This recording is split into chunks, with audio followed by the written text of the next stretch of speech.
आप सभी का हमारे SRS ग्रीन प्रोफेशनल्स चैनल में एक बार फिर से बहुत बहुत स्वागत है।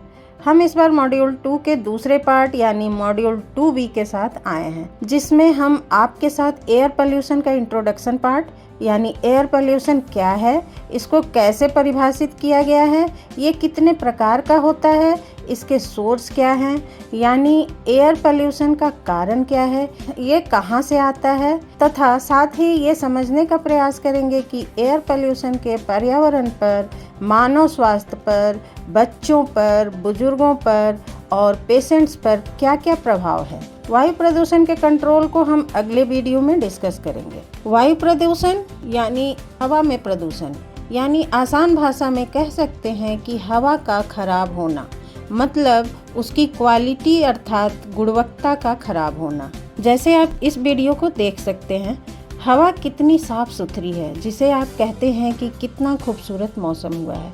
ये आप अक्सर बारिश के बाद महसूस करते होंगे। अब ये दूसरी वीडियो देखिए। आप देखेंगे कि चिमनियों से काले काले धुएं निकल रहे हैं। गाड़ियों के धुओं से क्या बुरा हाल हुआ है। कंस्ट्रक्शन के दौरान धूल, ये सब वायु प्रदूषण कहलाता है। यानी अगर हम वायु प्रदूषण को परिभाषित करें तो ये कह सकते हैं कि यदि कोई प्रदूषक हवा में उपस्थित हो जाए तो यह वायु प्रदूषण कहलाता है। वायु प्रदूषक का मतलब कोई भी ठोस, तरल या गैसीय पदार्थ जो वायुमंडल में ऐसी सांद्रता में मौजूद हो, ऐसी कंसंट्रेशन में मौजूद हो, जो मनुष्यों या अन्य जीवित प्राणियों या पौधों या संपत्ति या पर्यावरण के लिए हानिकारक हो सकता है। इसे फिर से एक बार समझने का प्रयास करते हैं। कोई भी पदार्थ, यानी चाहे वो ठोस पदार्थ हो, लिक्विड पदार्थ हो या गैसियस अवस्था में हो, यदि उनका कंसंट्रेशन या मात्रा इतनी हो जाए कि वह मनुष्यों या अन्य जीवित प्राणियों या पौधों या संपत्ति या पर्यावरण के लिए हानिकारक हो, तो उसे वायु प्रदूषक कहते हैं। और एटमॉस्फेयर में इनकी उपस्थिति वायु प्रदूषण कहलाती है। एयर पोल्यूशन मुख्यतः दो प्रकार के होते हैं, इंडोर एयर पोल्यूशन और आउटडोर एयर पोल्यूशन। जो घरों में एयर पोल्यूशन होते हैं वो इंडोर एयर पोल्यूशन कहलाता है, और जो घर से बाहर का पोल्यूशन है वो आउटडोर एयर पोल्यूशन कहलाता है। अभी इस प्रेजेंटेशन में हम लोग सिर्फ आउटडोर पोल्यूशन की बात करेंगे। बेसिकली एयर पोल्यूटेंट्स दो तरह के होते हैं, प्राइमरी पोल्यूटेंट्स यानी प्राथमिक प्रदूषक एंड सेकेंडरी पोल्यूटेंट्स यानी द्वितीयक प्रदूषक। प्राइमरी पोल्यूटेंट या प्राथमिक प्रदूषक वो पोल्यूटेंट्स हैं जो सोर्स से सीधे निकलकर वातावरण में पोल्यूशन फैलाते हैं, जैसे particulate matter, PM10 and PM2.5, SOx, NOx, carbon dioxide, carbon monoxide, hydrocarbon etc। ये सब सीधे सोर्स से निकलकर वातावरण को प्रदूषित करते हैं। जबकि सेकेंडरी पोल्यूटेंट्स यानी द्वितीयक प्रदूषक प्राथमिक प्रदूषकों के परस्पर मिश्रण और प्रतिक्रिया से बनता है। यानी प्राइमरी पोल्यूटेंट्स आपस में रिएक्शन करके सेकेंडरी पोल्यूटेंट्स का निर्माण करते हैं, जैसे ozone, acid rain, photochemical, smog etc। यह गाड़ियों और फैक्ट्रीज से निकले हुए nitrogen oxides and sulphur oxides, volatile organic carbon से सनलाइट में रिएक्शन करके ओजोन और पार्टिकुलेट्स बनाता है। इसमें nitrogen oxide and sulphur oxide primary pollutants हैं जो केमिकल रिएक्शन से ओजोन बना रहे हैं, इसीलिए ओजोन सेकेंडरी पोल्यूटेंट्स कहलाता है। उसी तरह से photochemical, smog, acid rain secondary pollutants है। सेकेंडरी पोल्यूटेंट्स को कंट्रोल करना प्राइमरी पोल्यूटेंट्स को कंट्रोल करने से ज़्यादा कठिन होता है, क्योंकि प्राइमरी पोल्यूटेंट्स का सोर्स पता होता है जिसे हम आसानी से कंट्रोल कर सकते हैं, पर सेकेंडरी पोल्यूटेंट्स का सोर्स पता नहीं होता है, जिससे इसका कंट्रोल बहुत मुश्किल होता है। आइए अब जानते हैं वायु प्रदूषण का सोर्स क्या है। वायु प्रदूषण के मुख्यतः दो स्रोत हैं, एक मानव जनित स्रोत या एंथ्रोपोजेनिक सोर्स और दूसरा प्राकृतिक स्रोत यानी नेचुरल सोर्स। यहाँ नाम से ही स्पष्ट है, मानव जनित यानी मानव द्वारा किया हुआ। मानव के द्वारा किए हुए एक्टिविटी या प्रोडक्ट से अगर पोल्यूशन हो तो वो मानव जनित या एंथ्रोपोजेनिक सोर्स कहलाता है। जैसे औद्योगिक उत्सर्जन यानी इंडस्ट्री से निकलने वाले धुएं। आपने देखा होगा जहाँ भी इंडस्ट्रीज यानी कारखाने होते हैं वहाँ बड़ी बड़ी चिमनियाँ लगे होते हैं जिनसे काले काले धुएं निकलते रहते हैं। ये सभी एयर पोल्यूशन क्रिएट करते हैं। वाहन उत्सर्जन यानी गाड़ियों से निकलने वाले धुएं शहरों में ये पोल्यूशन के प्रमुख स्रोतों में से एक है। आपने सुना होगा कि दिल्ली में अक्टूबर से मार्च के बीच जब पोल्यूशन बहुत ज़्यादा हो जाता है तो वहाँ ऑड इवन पॉलिसी लगा दिया जाता है। ये ऑड इवन का मतलब यही है कि एक दिन ऑड नंबर वाली गाड़ी चलती है, दूसरे दिन इवन नंबर वाली गाड़ी चलती है। इसका पर्पज़ रोड पर गाड़ियों की संख्या कम करना होता है जिससे पोल्यूशन को कम किया जा सके। बिजली संयंत्रों से उत्सर्जन यानी पावर प्लांट से निकलने वाले धुएं। भारत की 62% से अधिक बिजली की मांग देश के विशाल कोयला भंडार से पूरी होती है, जिससे ग्रीन हाउस गैस इमिशन बढ़ता है। निर्माण गतिविधियां यानी कंस्ट्रक्शन एक्टिविटीज से होने वाले धूल। कंस्ट्रक्शन एक्टिविटीज़ की वजह से मुख्य रूप से डस्ट जनरेट होता है जिससे एयर पोल्यूशन की समस्या होती है। बहुत सारे जगहों पर कंस्ट्रक्शन एक्टिविटीज़ में कोई या फिर पर्याप्त प्रोटेक्शन मेजर यानी रोकथाम के उपाय नहीं किए जाने की वजह से डस्ट की समस्या बहुत ज़्यादा रहती है जो एयर पोल्यूशन का एक प्रमुख स्रोत है। कंस्ट्रक्शन में खासकर खुदाई के दौरान, मिट्टी का ट्रांसपोर्टेशन के दौरान, hot mix plant, batching plant के ऑपरेशन के दौरान, अनपेव्ड साइट पे गाड़ियों के मूवमेंट के दौरान ज़्यादा डस्ट जनरेट होती है जिसे साइट पर तुरंत कंट्रोल करना चाहिए। कृषि गतिविधियाँ यानी खेती में होने वाले एक्टिविटीज़ की वजह से भी एयर पोल्यूशन होता है। हालांकि कृषि उद्योग वैश्विक आबादी के लिए पर्याप्त भोजन का उत्पादन करने में महत्वपूर्ण है, फिर भी ऐसे कई तरीके हैं जिनसे कृषि के दौरान वायु प्रदूषण होता है। आपने देखा होगा खेती में कई तरह के खाद और कीटनाशकों का उपयोग किया जाता है। पशुधन का पालन पोषण, भारी मशीनरी का उपयोग और फसल के अवशेषों को जलाना शामिल है। अमोनिया कृषि गतिविधियों के दौरान उत्सर्जित होने वाली सबसे खतरनाक गैसों में से एक है। भूमि उपयोग परिवर्तन, विशेष रूप से वनों की कटाई के रूप में जीवाश्म ईंधन के जलने के बाद मानव गतिविधियों से कार्बन डाइऑक्साइड उत्सर्जन का दूसरा सबसे बड़ा स्रोत है। वन बायोमास के जलने और शेष पौधों की सामग्री और मिट्टी के कार्बन के अपघटन के दौरान वनों की कटाई से ग्रीन हाउस गैसें उत्सर्जित होती है। पेड़ पौधे कार्बन डाइऑक्साइड लेने और ऑक्सीजन छोड़ने का कार्य करते हैं।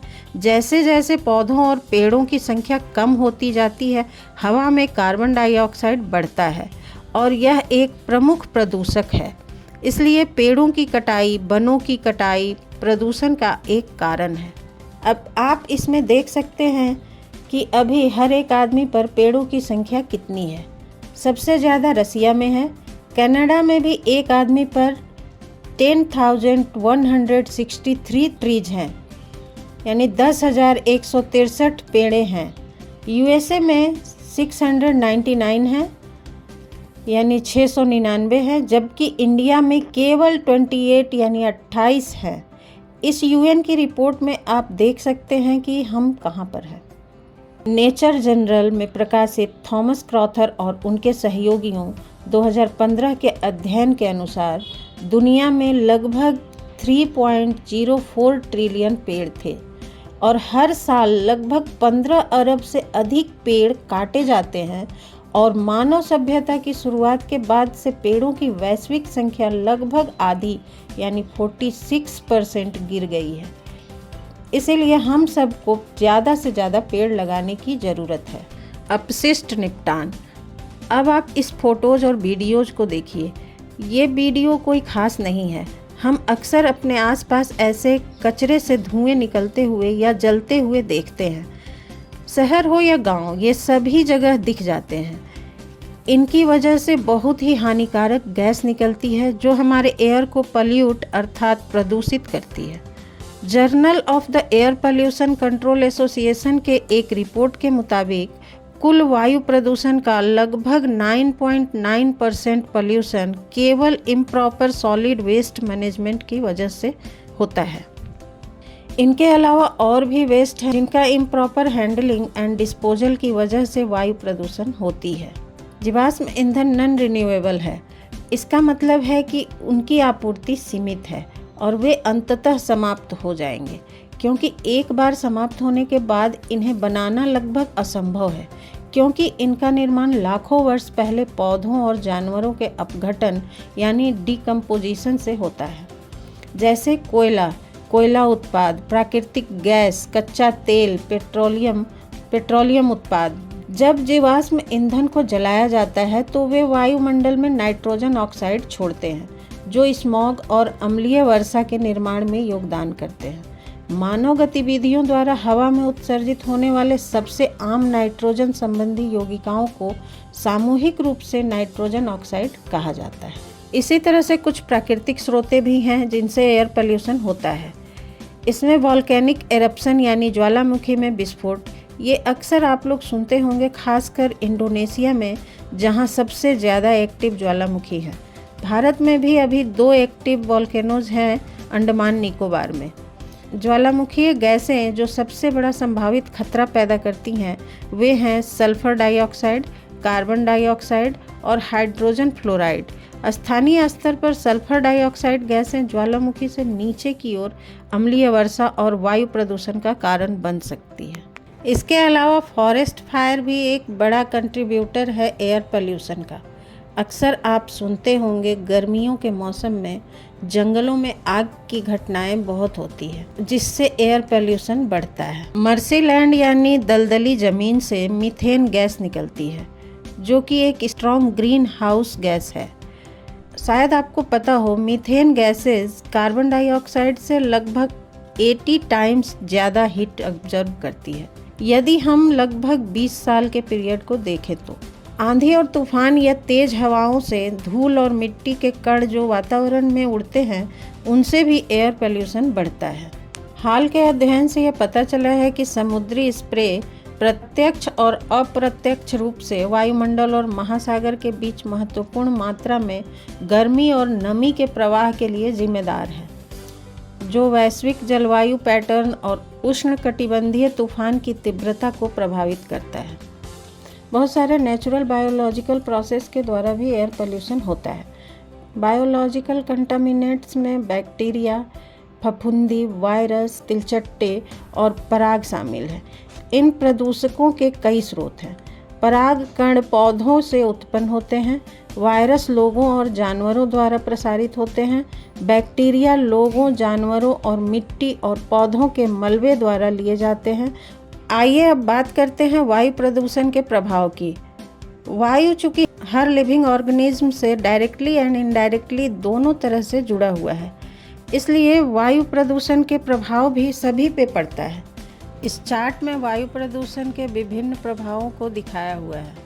आप देख सकते हैं कि वायु प्रदूषण मानव स्वास्थ्य, ऊर्जा, खाद्य और जल को तो प्रभावित करता ही है, साथ ही साथ यह जलवायु परिवर्तन, अम्लीय वर्षा एंड ओजोन डिप्लेशन का भी प्रमुख कारण है। आइए हम इनमें से कुछ को समझने का प्रयास करते हैं। वायु प्रदूषण मानव स्वास्थ्य को बहुत ही ज़्यादा प्रभावित करती है। जैसा कि पिछले मॉड्यूल 2A में आपने देखा होगा, लगभग 7 मिलियन लोग हर साल वायु प्रदूषण की वजह से दुनिया में मर जाते हैं। एयर पोल्यूशन स्वास्थ्य पे कैसे प्रभावित करता है, ये हम आने वाले स्लाइड में चर्चा करेंगे। जो green house gases different activities से निकलती है, उनसे climate change and global warming की समस्या होती है, जो आजकल पूरी दुनिया में महसूस भी किया जा रहा है और बहुत सारे बैठकें भी हो रही हैं। ये अलग बात है कि ग्राउंड पे इम्प्लीमेंटेशन ज़्यादा नहीं दिखता है। आप भी महसूस कर रहे होंगे कि जो नॉर्मल टेम्परेचर समर में होता था, उससे कहीं ज़्यादा हो रहा है। बारिश का समय शिफ्ट हो रहा है, ठंडी भी नॉर्मल नहीं रही। ये सब क्लाइमेट चेंज की वजह से हो रहा है। इसकी स्टडी हम आने वाले स्लाइड में करेंगे। ऊर्जा का मुख्य स्रोत हमारा सूर्य है, लेकिन अध्ययन के मुताबिक वायु प्रदूषण से निकलने वाली धुंध और धूल सौर ऊर्जा की पैदावार को 25% तक कम कर सकती है। खाद्य पर भी वायु प्रदूषण का असर पड़ता है और क्लाइमेट चेंज की वजह से जल पर भी पड़ता है। अगर बरसात कम होगी तो पानी भी कम होगा। मानव स्वास्थ्य पर वायु प्रदूषण का क्या क्या प्रमुख प्रभाव है, इसमें आप देख सकते हैं। वायु प्रदूषण से सांस संबंधी बीमारियां सबसे कॉमन है। ये पॉल्यूटेंट्स सांसों के द्वारा अंदर जाते हैं और हमारे लंग्स को प्रभावित करते हैं। इससे asthma, chronic obstructive pulmonary disease, फेफड़ों के कैंसर जैसी श्वसन संबंधी बीमारियों का खतरा बढ़ जाता है। Chronic obstructive pulmonary disease COPD एक पुरानी सूजन वाली फेफड़ों की बीमारी है जो फेफड़ों से वायु प्रवाह में बाधा उत्पन्न करती है। लक्षणों में सांस लेने में कठिनाई, खांसी, बलगम का उत्पादन और घरघराहट शामिल है। यह आमतौर पर लंबे समय तक परेशान करने वाली गैसों या कणों के संपर्क में रहने के कारण होता है, जो अक्सर सिगरेट के धुएं से होता है। COPD वाले लोगों में हृदय रोग, फेफड़ों के कैंसर और कई अन्य स्थितियों के विकसित होने का खतरा बढ़ जाता है। वायु प्रदूषण का असर हार्ट पर भी पड़ता है और heart stroke, high blood pressure जैसी बीमारियां हो सकती हैं। वायु प्रदूषण हमारे नर्वस सिस्टम को भी प्रभावित करता है। इसके वजह से अल्जाइमर रोग होता है, जिसमें आदमी को भूलने की और पहचानने की बीमारी होती है। रोगी बहुत जल्दी कोई भी चीज़ भूल जाता है और चेहरा या नाम पहचान नहीं पाता। इसकी वजह से पार्किंसन रोग भी हो सकता है, जिसका लक्षण है हाथों में कंपन, गति धीमी पड़ जाना, संतुलन की समस्या, बोलने और लिखने में परिवर्तन होना। वायु प्रदूषण की वजह से प्रेगनेंसी में कई तरह की समस्याएं और औसत उम्र में भी कमी हो सकती है। वायु प्रदूषण बच्चों पर, बुजुर्गों पर, प्रेग्नेंट लेडीज़ पर और पेशेंट्स पर बहुत ही ज़्यादा प्रभाव डालती है, क्योंकि इन सभी का इम्यून सिस्टम कमज़ोर होता है, जिससे एयर पोल्यूशन का इफ़ेक्ट जल्दी और ज़्यादा दिख सकता है।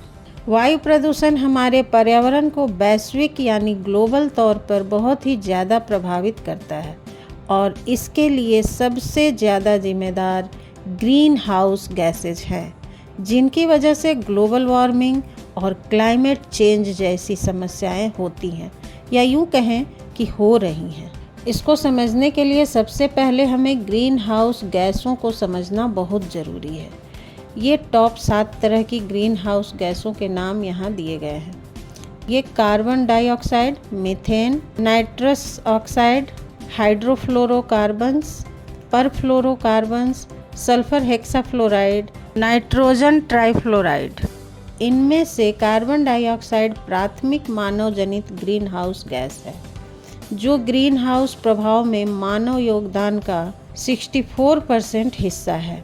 शायद आपको पता हो कि ये ग्रीन हाउस गैसें जो कि हमारे प्लैनेट को यानी पृथ्वी माता को, हमारे पर्यावरण को दूषित यानी पॉल्यूटेड करने के लिए और global warming and climate change जैसी वैश्विक समस्या के लिए सबसे ज़्यादा जिम्मेदार है, उसे उत्सर्जित यानी वातावरण में पहुंचाने में किस देश का कितना बड़ा योगदान है। आप इस 2020 के ग्राफ में देख सकते हैं कि चाइना सबसे ज़्यादा ग्रीन हाउस गैसें जनरेट करता है और उसके बाद अमेरिका और फिर इंडिया का नंबर आता है और फिर बाकी देशों का योगदान है।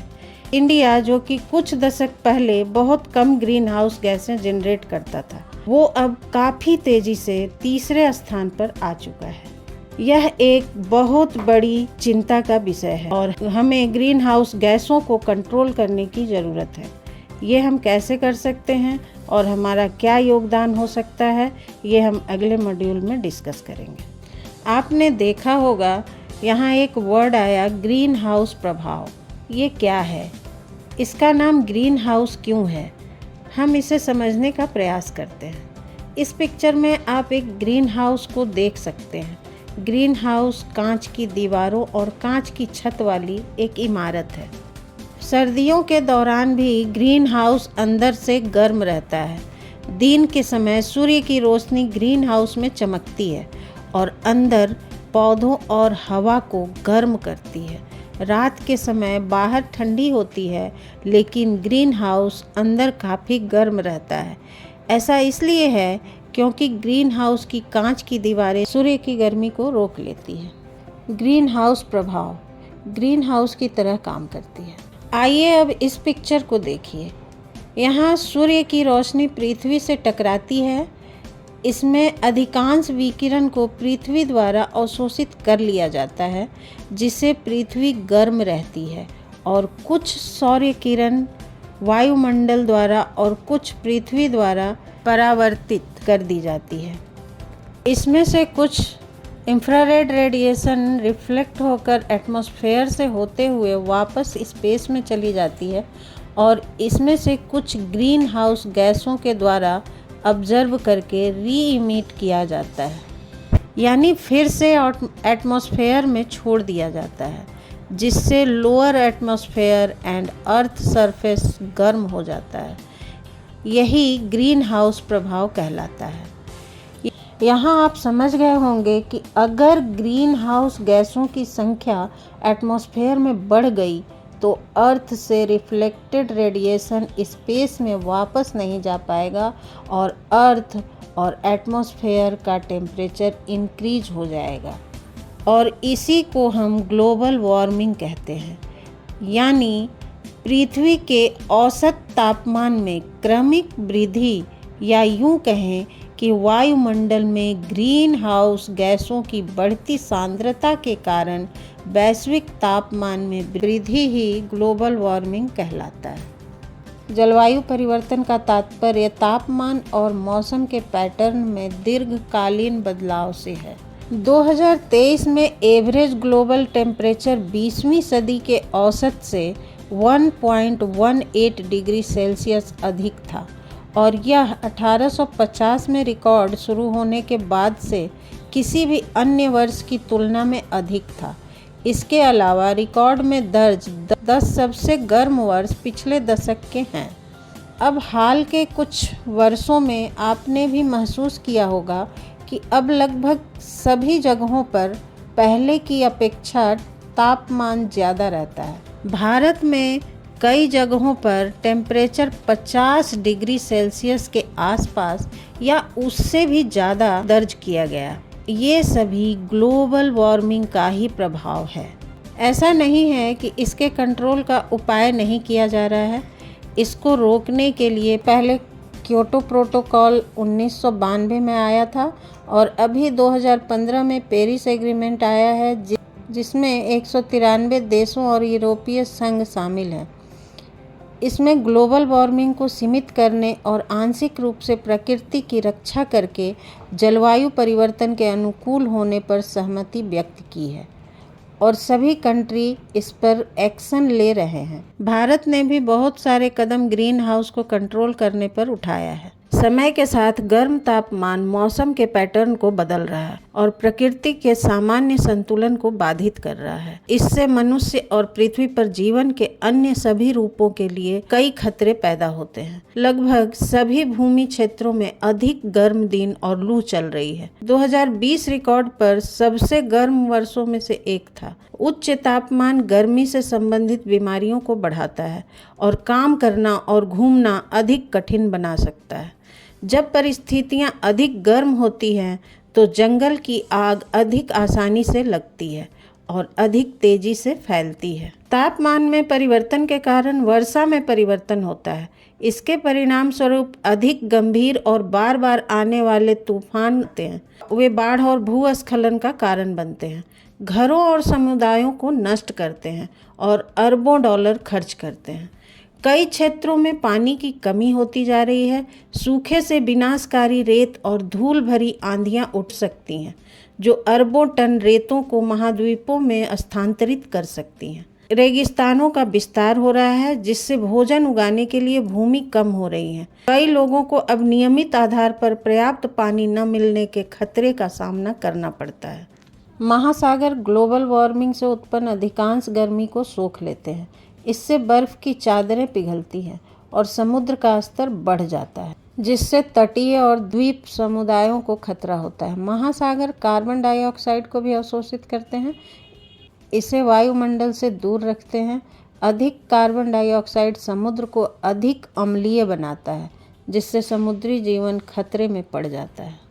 एयर पोल्यूशन का एक और प्रभाव अम्ल वर्षा या अम्ल जमाव भी है। यह एक व्यापक शब्द है जिसमें सल्फ्यूरिक या नाइट्रिक एसिड जैसे अम्लीय घटकों के साथ किसी भी प्रकार की वर्षा शामिल होती है, जो गीले या सूखे रूपों में वातावरण से जमीन पर गिरती है। इसमें बारिश, बर्फ, कोहरा, ओले या यहाँ तक कि अम्लीय धूल भी शामिल हो सकती है। इसको हम आसानी से इस पिक्चर के माध्यम से समझ सकते हैं। आप जानते हैं कि अर्थ का अवेलेबल सरफेस वाटर का कुछ अंश एवेपोरेट होकर बादल बनाते हैं और कंडेंसेशन से फिर बारिश होती है। लेकिन जब इंडस्ट्री से निकलने वाले NO2 nitrogen dioxide and SO2 sulphur dioxide pollutants की सांद्रता या मात्रा एटमॉस्फेयर में ज़्यादा होती है तो बारिश के दौरान ये पानी में मिक्स होकर उसे एसिडिक बना देते हैं और वो वर्षा की पानी एसिडिक हो जाती है। इसी को हम एसिड रेन कहते हैं। आप अगर थोड़ा ध्यान देंगे तो आप समझ पाएंगे कि ये एसिड रेन क्या है। जैसा कि नाम से ही स्पष्ट है कि एसिड का रेन